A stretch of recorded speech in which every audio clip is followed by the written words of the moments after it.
Comment regagner de la valeur aux yeux de ton partenaire ou de ta partenaire? Si tu te poses cette question, ce n'est pas un hasard. C'est que à un moment donné, l'équilibre s'est déplacé, l'attention a baissé et le respect a peut-être glissé. L'intensité n'est sûrement plus la même. Mais retiens ceci dès maintenant, la valeur ne se réclame pas, elle se réinstalle par le positionnement. Et aujourd'hui, je vais te donner 10 clés concrètes pour reprendre cette place.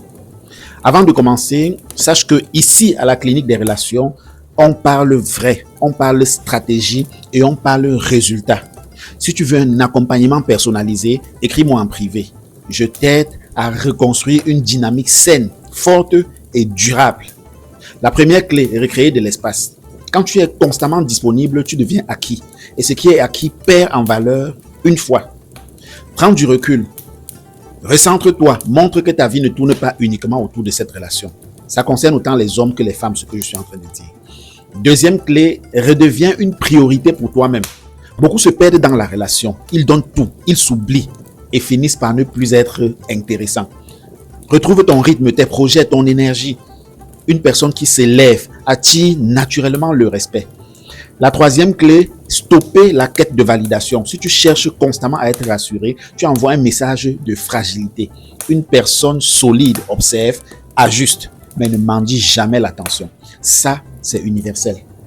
La quatrième clé, maîtriser tes émotions. Attention, il ne s'agit pas de devenir froid, mais de ne plus réagir impulsivement.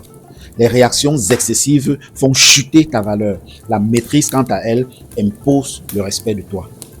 La cinquième clé, améliore ton apparence et ton énergie globale. Oui, c'est important. Ce point touche souvent plus les femmes dans la perception sociale, mais les hommes sont tout au même concernés. Ton apparence, ta posture, ton regard, tout ça communique un message avant même que tu parles. La sixième clé, il faut remettre des limites claires. Si tu acceptes tout, tu seras traité sans considération. Dis non, poser un cadre, refuser ce qui ne te convient pas, ça, c'est là que la valeur commence réellement. Et ce point est crucial, surtout pour ceux qui ont tendance à trop tolérer. La septième clé, il faut recréer du mystère. Tu n'as pas besoin d'être totalement lisible. Laisse de la place à l'imagination, à la curiosité. L'attraction se nourrit aussi de ce qu'on ne maîtrise pas complètement. La huitième clé, arrête de surdonner. Beaucoup pensent que donner va améliorer la relation. C'est faux. Quand tu donnes trop sans équilibre, tu déséquilibres la dynamique. Apprends à donner juste et à recevoir aussi. La neuvième clé, valoriser sans se rabaisser.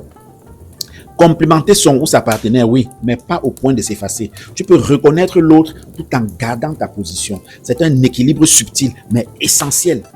La dixième clé, il faut être prêt à perdre la relation. Et ça, c'est vraiment le point le plus puissant. C'est non négociable.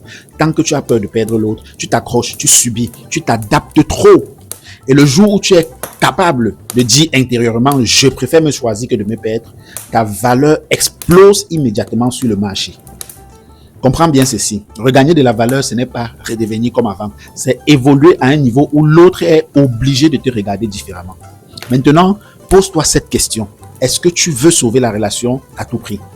Ou alors, est-ce que tu veux construire une relation où tu es respecté naturellement? Bonne interrogation. Abonne-toi à la clinique des relations pour aller plus loin. Et si tu veux un vrai changement, viens en privé. On va travailler ensemble pour transformer ta manière d'aimer et surtout ta manière d'être perçu. Retiens une chose et répète cela chaque jour en toi. L'amour ne te détruit pas. Ce qui est en train de te détruire n'est pas de l'amour.